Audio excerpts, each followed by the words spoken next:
Welcome to the Monopoly YouTube channel, where we talk about life, love, and relationships. I'm Nate, and of course, it's just me. Courtney's not here today for this one. We're doing a little bit of some videos where I answer questions that are primarily focused on sort of things that we get asked about me. And so trying to knock those out. So again, just a little background. I'm monogamous. My wife, Courtney, is polyamorous, hence the Monopoly YouTube channel. And so, so just kind of reviewing questions that I get asked, whether that's, am I jealous? What do I do when Courtney's dating? Why am I still in a relationship? Whatever it may be, and trying to get those answered for you guys because they come up quite a bit on the channel. So trying to support you guys, trying to help answer some questions that you may have or could think about. So today, again, we get asked quite a few questions, but today we're going to talk about whether I have a say in who Courtney dates or any sort of opinion or whether that even matters to Courtney. So thank you for watching. Again, thank you for being here with us. So do I have a say in who Courtney dates? Yes and no. I would say that the say, right? So, Courtney is an independent woman. She can choose what she wants to do and who she wants to date. I would say that over time, as I've been more supportive, again, which has taken some work on both of our parts, whether that's individual sort of work that we've done separate or together in our relationship, she values my opinion. That's probably the best way to put it, right? And so when someone's important in your life and you ask them their opinion, they're going to value it. If you give generally good opinions or recommendations over time, they're going to value that opinion. And so I would say that that is probably more the perspective that I come from. Over the last six-ish months or so in our relationship, I've definitely become much more of sort of a cheerleader, promoter, supporter of Courtney. Like I've said in other videos, the initial kind of 12 to 18 months, again, our relationship has been open for about 2.5 years. I would say I was kind of more passive, and so I'd sort of just go along with whatever she thought. Neither good nor bad. Again, if I had some concerns, I would say like, hey, this doesn't feel right. It doesn't feel good for you. I don't think this person's making you a better person or building you up. I don't know if it's worth your time, effort, energy, investment to continue on in this relationship, to go on a date or whatever it may be. But over time, I think that's been much more of, I wouldn't say group, but much more of something where it's a back and forth with us, right? We're trying to find the best partner for her because when she's fulfilled and she has another partner, it really builds her up and it builds us up. It makes us better. And so I would say that I don't really have necessarily a say, but we discuss them openly, right? So we discuss potential partners openly, and that because she values my opinion, I value hers, we sort of can build, this idea of what she's looking for, right? And make sure that they're a good person for her, make sure they fit well into our lives. An example we always give is that, Courtney doesn't want to be a secret or something hidden in her, partner's lives. And so if they're not open with whether it's their partner or their family, that they may be dating someone else, again, if they're polyamorous or if they're single, monogamous or single persons, and then they're dating Courtney, that they're sort of hidden, right? Courtney doesn't want to be someone's, sort of like person they don't talk about on the side, but they can still have a life with. Like she doesn't enjoy that. And so that's one of the things we look for. We look for somebody who can communicate well, like somebody who can be there, to answer questions or like be a regular communicator, right? So whatever these qualities are, and again, they're not like a huge list. Again, we've talked about that in other videos. It used to be a list. Now it's more just kind of a group of qualities that Courtney's working for, right? Or looking for, because we want that person to be part of our lives as well, right? They're going to be part of our lives by dating Courtney. And so we want that person to work well in, not necessarily within our relationship, but within the larger context of our relationship, where if Courtney is happy and fulfilled, that then makes us, like I've said before, makes us better. And so that was kind of the perspective. So that didn't happen initially. I think the first, maybe 6 to 12 months of dating, it was more like Courtney didn't really care what I thought about it. She was going to kind of do whatever, sort of just trying to figure out what that looked like. I may not have been the best person, the best, most supportive person, husband, father, spouse, partner, whatever it may be. And as I've gotten better and we've gotten better, she values that even more. And I value what her thoughts on it, right? So she also, I know that she is trying to do the best for us, right? And best by the thing that will support and make her better will make us better. But she also needs them to be able to fit into our lives, right? It doesn't have to be that she drops everything and goes and does a weekend away, a date night, whatever it may be, because we have busy lives. And so they need to be able to kind of fit within that. And that's kind of important for us, right? So we want to make sure that the partner that Courtney has, the other partner, secondary partner, whatever we want to call it, is somebody that meshes well, right?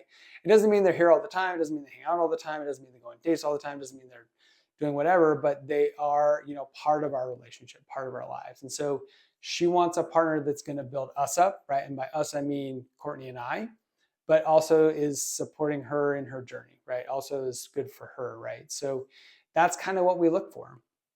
And that perspective helps us to kind of, discuss things openly, right?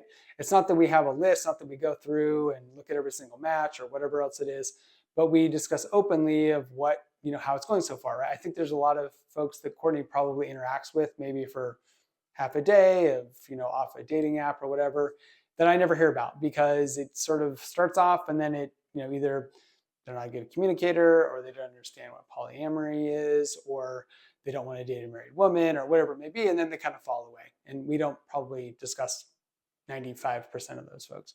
She may tell me her frustrations about just the general idea, but not an individual person.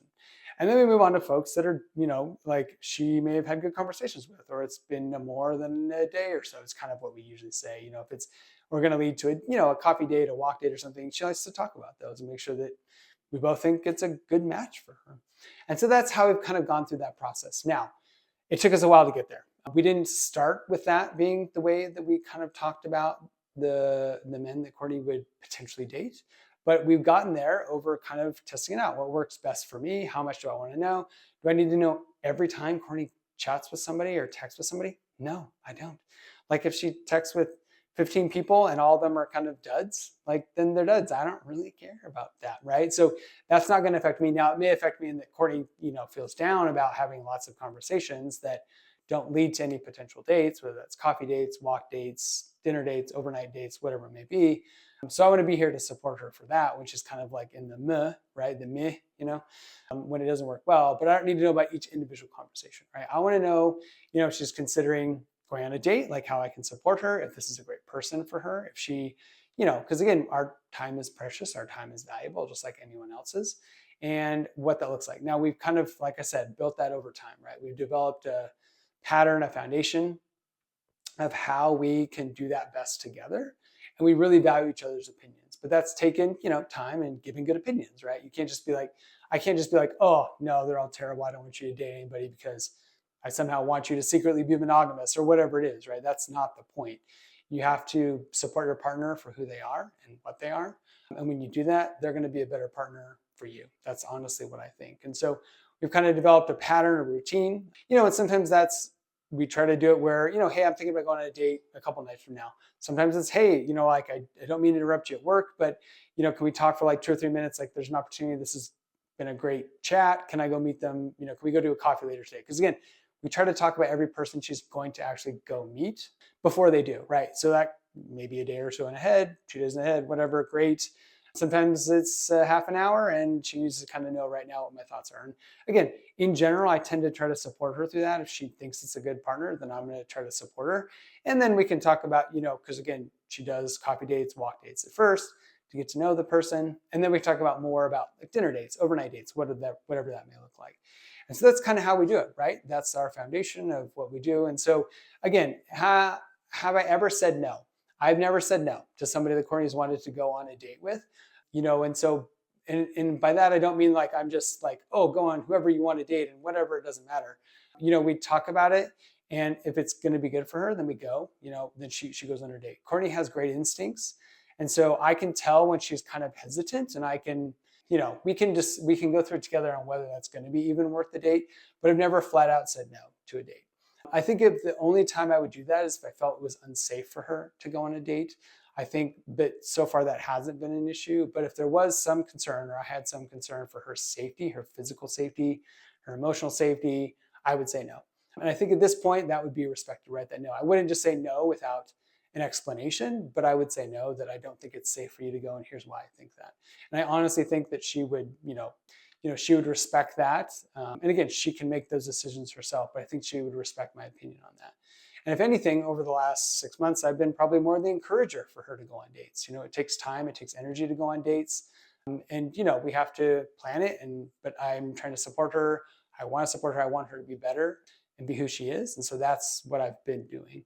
And so I've been that encourager. And sometimes it's more that Courtney's like, oh, I don't really want to do this date tonight or whatever. I don't have the energy or effort. They're not a great communicator, or there's some other thing. And in general, I try to say like, hey, give it a shot, right? You don't know. Especially when it's just a coffee date, a walk date, something simple, whatever it may be. Put in a little bit of energy, right? To meet partners, you have to put in energy. You have to go on dates. You have to do things that make that possible. And so that's kind of where we're at right now.